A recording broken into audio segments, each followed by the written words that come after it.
E chegamos na aula 6. Isso aí. Nossa, Aham. foi tão rápido, né, pessoal? Sim. Pois é. Então, eu estava muito ansioso para chegar nessa aula. Aham. E aqui vai a pergunta que eu queria fazer. Tem um propósito e benefício maior para viver sob a autoridade divina do que isso que discutimos até esse ponto? A resposta é, sem dúvida, que sim. Jesus tem um objetivo para nós como igreja.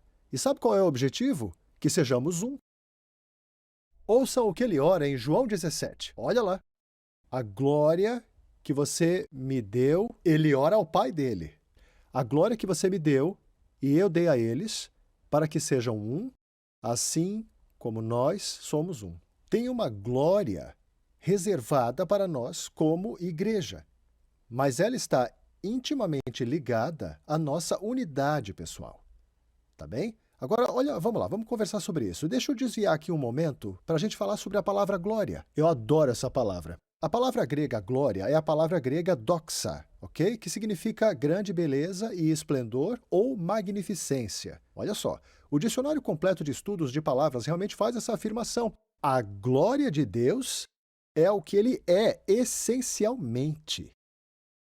Então, para entender isso melhor, vamos dar uma olhada na contraparte, tá bem? Olha lá, vou deixar isso aqui bem claro. Meu nome é John, em inglês, meu nome é Juan, em espanhol, e é Giovanni, em italiano, tá bem? Então, a palavra para glória em hebraico é a palavra hebraica kabod. Então, olha só, é definida como o esplendor, riqueza, poder, abundância, honra e majestade. Agora, o que eu adoro nisso aqui é que tudo isso com uma força total. Vocês entendem? Porque essa palavra, na verdade, também significa o peso de Deus. Então é tudo isso, o esplendor, a honra, a riqueza, a majestade, tudo isso com a sua medida mais pesada. Portanto, é o peso da grandeza dele. Então, quando você ouve a palavra glória, pensa no peso da grandeza do Senhor.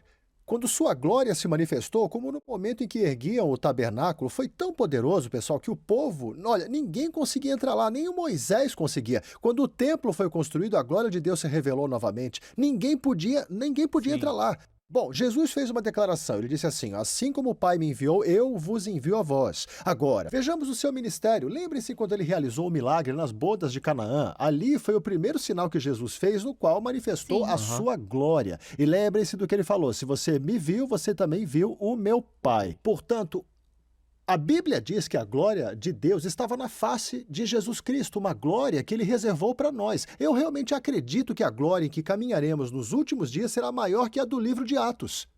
Acredito com base na Bíblia que posso mostrar que o fim de uma coisa é melhor do que o início e que a glória da última casa é maior do que a primeira. Portanto, há um tremendo esplendor, majestade e peso de poder que Deus reservou para nós como igreja quando nos tornarmos um. Eu creio, de todo o coração. Sim. Tá bem? Sim. Vamos lá. Então, o Salmo 133 diz, eis como é bom e agradável para os irmãos viverem juntos em unidade. Ali, o Senhor ordena a sua bênção. E, vejam, Deus literalmente libera a sua bênção quando caminhamos juntos em unidade. Então, não podemos experimentar essa glória como uma igreja dividida. Precisamos ser uma igreja unida, vocês entendem? A igreja primitiva exemplifica isso de forma brilhante, tá bem?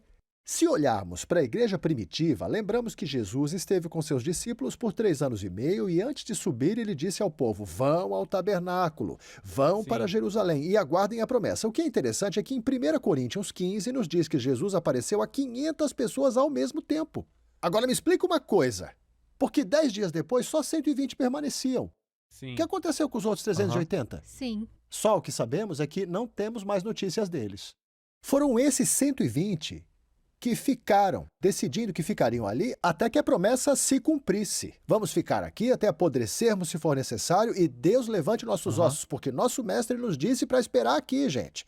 Podemos ver que estavam completamente submetidos à autoridade de Jesus. E cadê os outros 380? Vamos deixar eles de lado, porque só os 120 é que importam de verdade. Mas a questão agora é como se submeter à autoridade que Jesus deixou delegada através de Pedro. Depois que Jesus subiu ao céu, Jesus deixou Pedro no comando. Só que Pedro tinha um histórico instável, né? Em um momento declara, tu és o Cristo, e no outro Jesus diz, vá de retro, Satanás. Não é? Uma hora Pedro anda sobre as águas, observado por todo mundo, depois ele começa a afundar. Depois ele sobe lá na montanha da Transfiguração, levando Tiago e João junto com ele, mas deixa todo mundo para trás. Aham. Aí depois Moisés e Elias aparecem para ele e ele quer construir tendas para eles? Ah, fala sério, esse cara tá totalmente fora de sintonia Sim. com Deus, não é? Sim.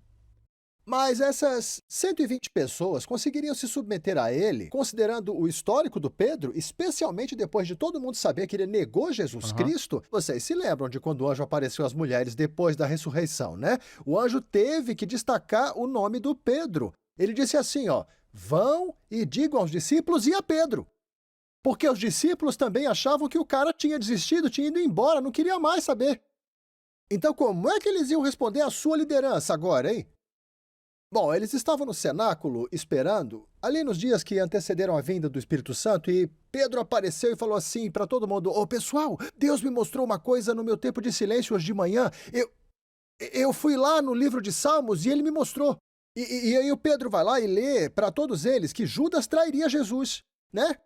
Ó, tava no livro de Salmos escrito assim, ó, deixe outra pessoa assumir sua posição, que para ele era Judas. Então Pedro vai e diz, ó, pessoal, olhem entre os 120 e encontrem aqueles que estiveram conosco desde a época do batismo de João Batista. Pode ser, pessoal? Sim. Tragam-nos aqui e vamos orar e tirar na sorte para ver quem Deus escolheu para substituir Judas. Mas, pessoal, olha, Deus não escolhe apóstolo nenhum por meio de loteria, né? Aham. Quer dizer, Sim. peraí. Que... imagina, tipo, pedra, papel, tesoura? Não, né? Peraí. Então, o Pedro tinha um exemplo que deveria ter seguido. Lembrem que Jesus, lá em Lucas 6, ora a noite toda antes de escolher os 12. Lembram? Lembram disso? E lembram que em Atos 13, eu mostrei isso para vocês antes. Eles jejuaram e oraram e o Senhor disse, separe Barnabé e Paulo. Então, calmamente acertaram. Sim. Claramente isso. Pedro não, ele estava fora de sintonia com Deus, não é? E a gente pode ver a evidência disso. Peraí, ó, eles escolhem 2 homens, José e Matias. Trazem o tal do Matias, ele ganha a loteria, nomeiam ele para ocupar o lugar Sim. de Judas? Sim, mas nunca mais ouvimos falar dele. Em lugar nenhum da Bíblia, gente. Sim. Isso é incrível. Nunca mais mencionam o tal do Matias. E por quê? Eu vou dizer por quê. Porque Paulo foi a escolha de Deus para substituir o Judas. Paulo até faz uma declaração em 1 Coríntios, onde ele diz assim, que Jesus foi visto por Tiago e mais tarde pelos apóstolos, e por último por alguém que nasceu fora do seu tempo. Eu também o vi. Agora, o que quer dizer fora do seu tempo? Olha, eu acredito que Paulo era jovem demais para ser discípulo de Jesus, enquanto Jesus andava na terra. O apedrejamento de Estevão, que foi 4 anos após a ressurreição, olha, o texto diz que lançaram as suas túnicas aos pés de um jovem chamado Saulo, ok?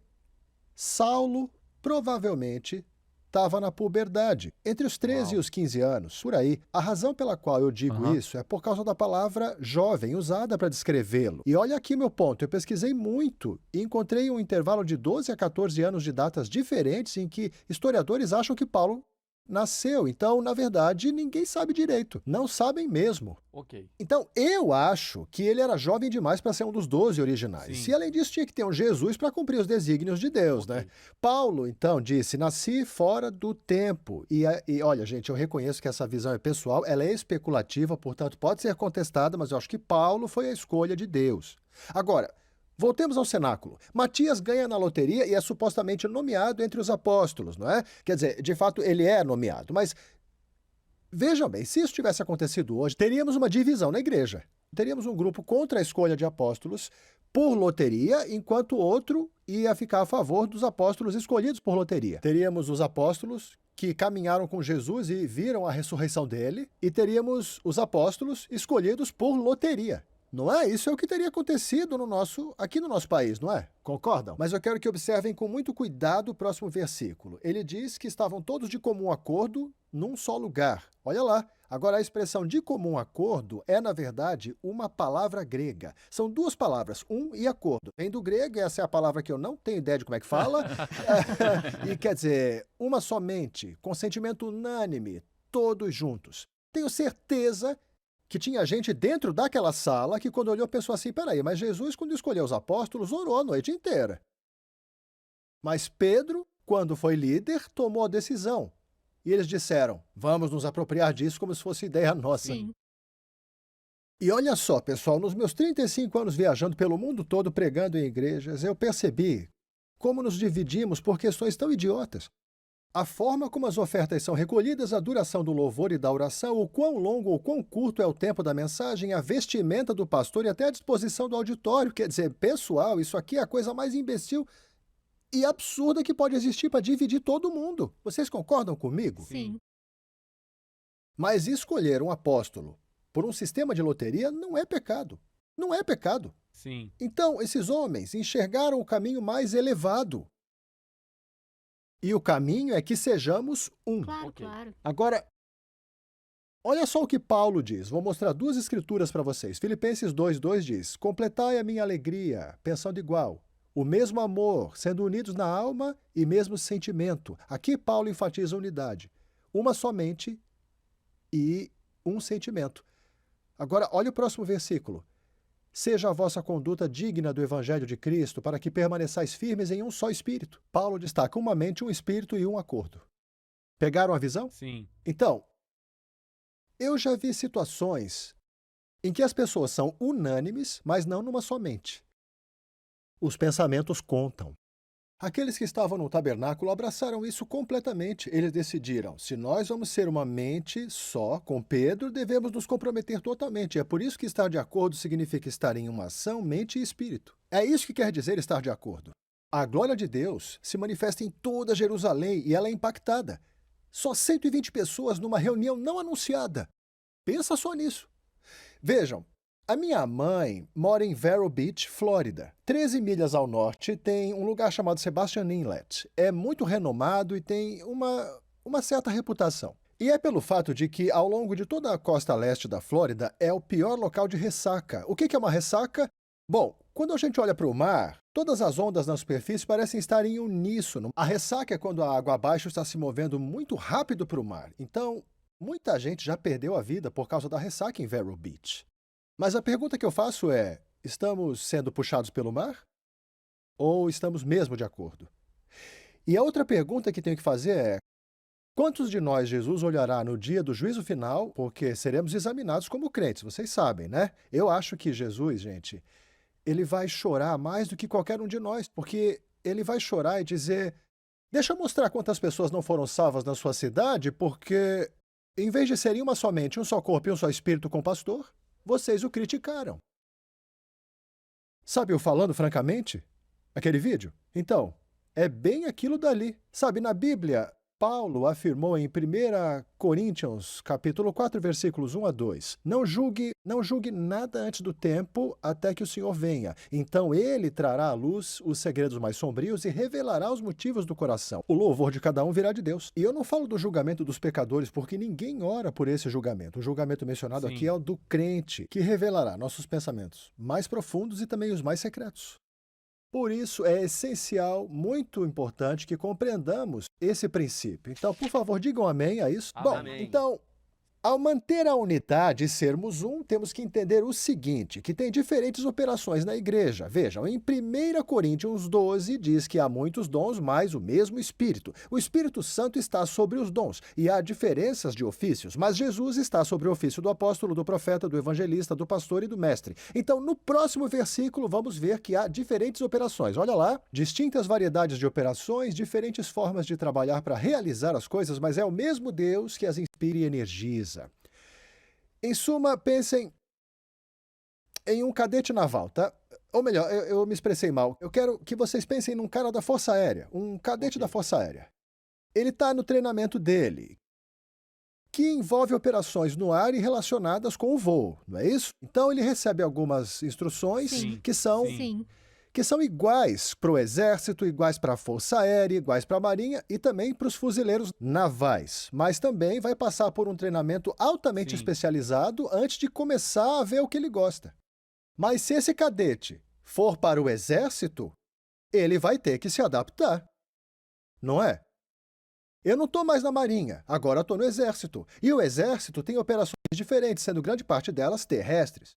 Mas isso é exatamente o que acontece com a igreja. Saímos de uma igreja e, em vez de aprender a cultura da nova igreja, tentamos continuar fazendo as coisas como fazíamos antes na outra igreja. Paulo faz uma declaração muito legal sobre isso, diz: imite-me. Olha lá para o quadro negro Paulo escreve em Coríntios: portanto, eu vos exorto, imitem-me. Notem que não é imitem-me como eu imito a Jesus Cristo. Percebem? Não é isso não. Mas ele diz isso em 1 Coríntios 11. Trata de outro assunto. Aqui é uma razão específica para dizer apenas imitem-me. Ok? Observem. E qual é a razão disso? Vejam só. Ele quer dizer que ele tem que imitá-lo. Sim. Eu enviei Timóteo a vocês, meu filho amado e fiel no Senhor. Agora, o que um filho amado e fiel faz? Ele reflete o caminho do Pai. Sim. Ele será aquele que os lembrará dos meus caminhos em Cristo, e assim como ensino em todos os lugares, em todas as igrejas. Observe que ele diz meus caminhos, e não que Timóteo viria ensinar os caminhos de Pedro em Cristo. Pedro era um homem piedoso? Claro. Ele foi o líder dos primeiros 12 capítulos do livro de Atos. Seus escritos estão no Novo Testamento, pessoal, olha lá. Mas Paulo não disse que Timóteo ensinaria os caminhos de Pedro em Cristo. Não disse que Pedro vai te ensinar e nem que Timóteo vai te ensinar. Ele não mencionou Tiago. Quando Cristo esteve com Tiago, o chefe dos pastores em Jerusalém, foi ele quem disse, eu julgo. E todos aceitaram isso. Mas essa era a igreja que Paulo tinha fundado. Então ele disse, Timóteo ensinará meus caminhos. O Exército, a Força Aérea, a Marinha e os fuzileiros navais, todos fazem parte das Forças Armadas dos Estados Unidos, juntamente com a Guarda Costeira, né? Não quero esquecer da Guarda Costeira, não é? São 5 filiais, não é? Todos no mesmo time. Mas cada uma com sua forma de operar. Isso aí. Agora, aqui estão as tragédias que testemunhei ao longo dos meus anos de viagem. Digamos que você tenha um cara chamado Tim, que está sob a liderança do pastor Justin e da Sheila, que são nomes que eu criei para o nosso exemplo aqui, tá? Eles lideram uma igreja com 1.000 membros, uma grande congregação, numa cidade de 30 mil habitantes. E eles realmente estão alcançando as pessoas. Então o Tim diz, cara, eu quero ir para a escola internacional agora, tá bom?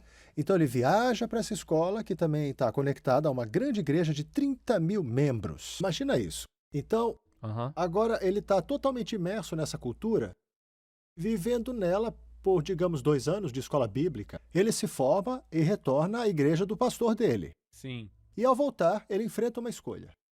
Ou se readapta à cultura da sua igreja, ou cria um conflito de tom. É isso que ele vai acabar criando lá. Porque se o cadete da Força Aérea é transferido e sai do exército para começar a dizer a outros soldados como fazer as coisas, ele vai se meter em problema, vai gerar dissensão na tropa dele, entendem? Então, como ministro viajante, eu já precisei realmente aprender essa lição ao longo de 35 anos de viagem. Eu vou à igreja e sempre que entro numa nova, eu procuro entender a cultura desse pessoal. Sim. Eu lembro de uma vez que eu estava desembarcando do avião e eu estava acompanhado com os meus 2 assistentes. E vocês me conhecem, eu me visto casualmente. Eu adoro roupas casuais porque eu sei que isso facilita alcançar os jovens, não é? A minha paixão é pela faixa etária de 15 a 35, então meu estilo reflete essa intenção aí, entendem? Mas, então, eu faço isso criando uma conexão genuína, porque não quero que pensem que eu estou no meio de uma crise de meia-idade e evito essas coisas. Sabe como é que é, né? Quando eu posso evitar, eu evito. Eu uso o cabelo desse jeito, aí minha esposa ri de mim e fala, John, você tem 58 anos, camarada. Quer dizer, eu tô brincando. Falo isso só para tirar uma onda com a minha esposa, claro, a Lisa é ótima. Mas, no geral, eu me visto casualmente. Sim. E quando aquele grupo chegou para buscar a gente no aeroporto, minha equipe e eu, todo mundo estava com aqueles smokings brancos e 2 limusines pretas esperando a gente do lado de fora do aeroporto. Uau. Eu sussurrei para um dos meus assistentes, me consegue um terno quanto antes, meu filho. E com certeza naquela noite eu fiquei vestido de terno pro Sim. culto, porque eu não queria desrespeitar os caminhos deles em Cristo, porque aquela era uma cultura em que eles haviam Sim. cultivado o uso de Aham. terno nos cultos. Entendem como é que é o negócio? Sim. Claro, sim. Então, Verdade. quando eu entrei na igreja, a primeira coisa que eu fiz foi perguntar quanto tempo ele queria que eu falasse durante o culto de domingo. E se ele dissesse 35 minutos, eu tinha que fazer nesse tempo, porque imagina que eu sou convidado para ir para sua casa, tá bom? Digamos que eu visite a casa da sua mãe e do seu pai como convidado. E eu vou lá e digo qual é a hora do jantar. Eu não digo para sua mãe, olha, eu quero que você prepare isso e aquilo. Porque eu sou o convidado da casa. Portanto, eu me adapto à cultura dela porque sou convidado. Sim. Você entende? A Aham. sua mãe e o seu pai vão tentar me acomodar, eles vão perguntar Aham. o que que você gostaria de comer, e aí sim Sim. eu digo. E é exatamente assim que muitas dessas igrejas incríveis fazem. Quando eu entro, eles dizem algo como: John, o que podemos fazer para tornar sua estadia mais agradável? Entendem? Porque houve momentos em que eu me perguntei: como é que vocês realizam suas chamadas de altar? Vocês preferem que as pessoas levantem a mão, ou que se levantem, ou que venham até mim, hein? Sim. E às vezes eles dizem: bom, a gente pede às pessoas apenas para levantar a mão e permaneçam nos lugares, e depois organizamos esses lugares. E eu digo: então tá bom, acho que você me deu 45 minutos, então eu vou ter que dar esse tempo para ministrar, tá bem?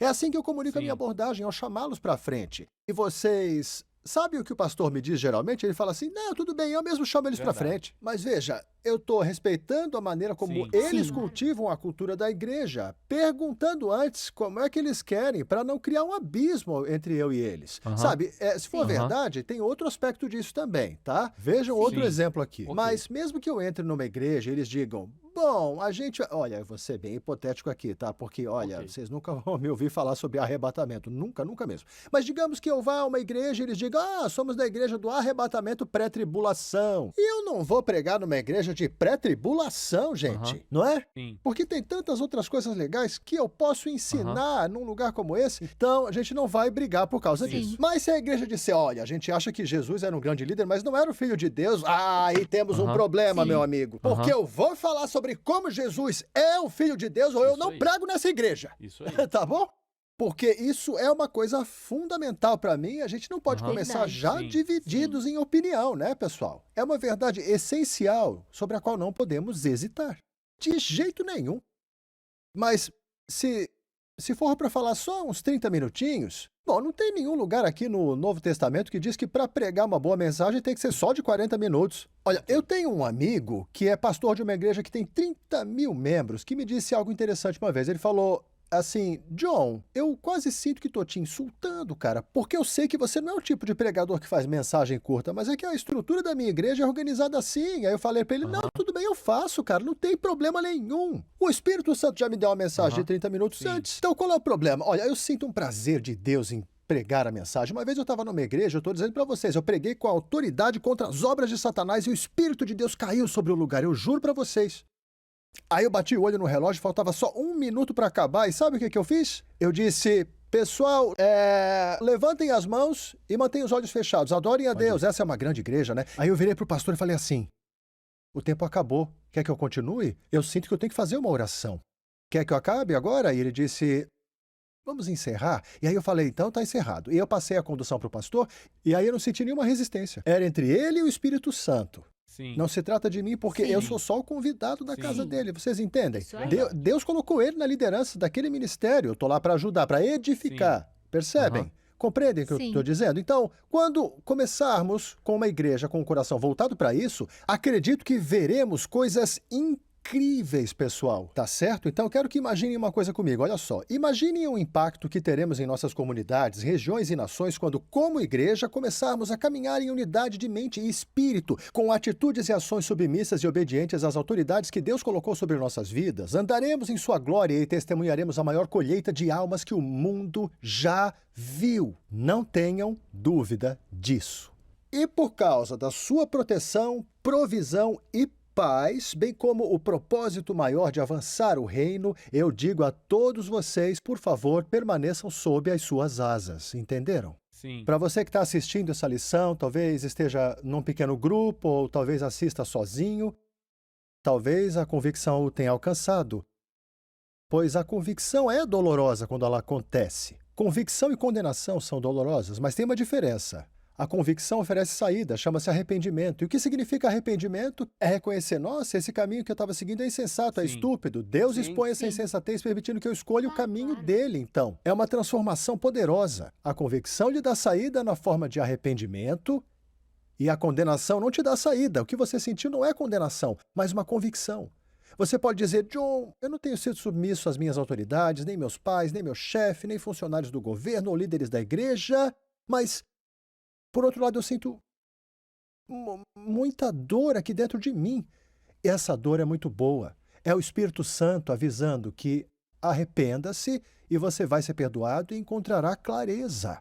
Então vamos orar, eu e você. Quero que você levante as mãos, assim como quem diz: Deus, agora me rendo à sua sabedoria. Pai, em nome de Jesus, eu oro agora em nome de todas as pessoas que assistem a essa lição. Senhor, Eu creio. eles são Cuida de verdadeiramente nós, Senhor. aqueles de que nós. vão se arrepender. Suas mãos estão Deus erguidas. abençoe. Eu vejo até Deus lágrimas abençoe. derramadas, vejo Eu corações clamando. Eu creio. Mas, Amém. Senhor, tu és o Todas Deus as misericordioso, barreiras, Cuida de nós, lento Senhor. para a ira e rápido para Amém. Sim, Senhor perdoar. Jesus, E agradeço fica pelo conosco. perdão que está sendo estendido agora a essas Eu creio. pessoas. Eu creio. Quebra o Vem, poder do Jesus. inimigo, Abre os anulo nossos toda a corações, feitiçaria Senhor. e Assim controle queremos, que tem Senhor. invadido a sua vida. Livra-nos, Desfaz Senhor. qualquer Amém. influência maligna que Derruba tente se todas manifestar as em nome de barreiras, Jesus Senhor. Cristo Eu de venho, Nazaré Jesus. e quebra creio esse na poder e palavra, Senhor. declaro a liberdade. Sim, Senhor. Agora, em Eu nome de creio. Jesus, Obrigado libera pelo o amor. sangue de Cristo que Cuida de nós. purifica Deus e abençoe. restaura. Deus abençoe. Oro, Pai, para Deus que uma abençoe. nova unção do Teu Eu creio. Espírito desça Eu sobre creio. esses Amém. homens e Eu mulheres creio que em Ti, neste momento Senhor. estão Cuida em de oração. nós. Eu oro, Senhor Deus, para que eles Amém. experimentem uma transformação marcante em sua vida, em seu ambiente de trabalho, na creio. igreja Eu e na creio. comunidade. Cuida de Que nós. sejam corações plenamente Cuide de submetidos nós, aos Senhor. Teus caminhos, creio. aos Teus Deus princípios e autoridade, em Amém. nome de Jesus. E eu os abençoo e agradeço pelo Teu favor sobre eu suas creio. vidas. Amém. Amém. Amém. Amém. Amém. Bom, pessoal, foi um Amém. prazer estar com vocês nessas aulas. Tem muito mais a explorar, então, por favor, leiam o livro Debaixo das Suas Asas. Lá tem muita experiência interessante. Foi maravilhoso. Até a próxima.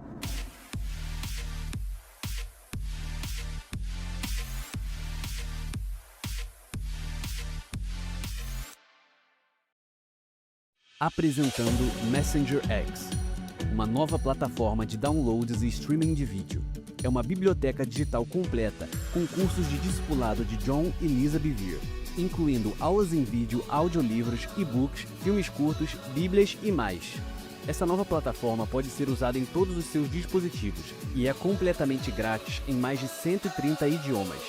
Discipulado para todos, em todo lugar. Baixe o aplicativo ou vá para messengerx.com.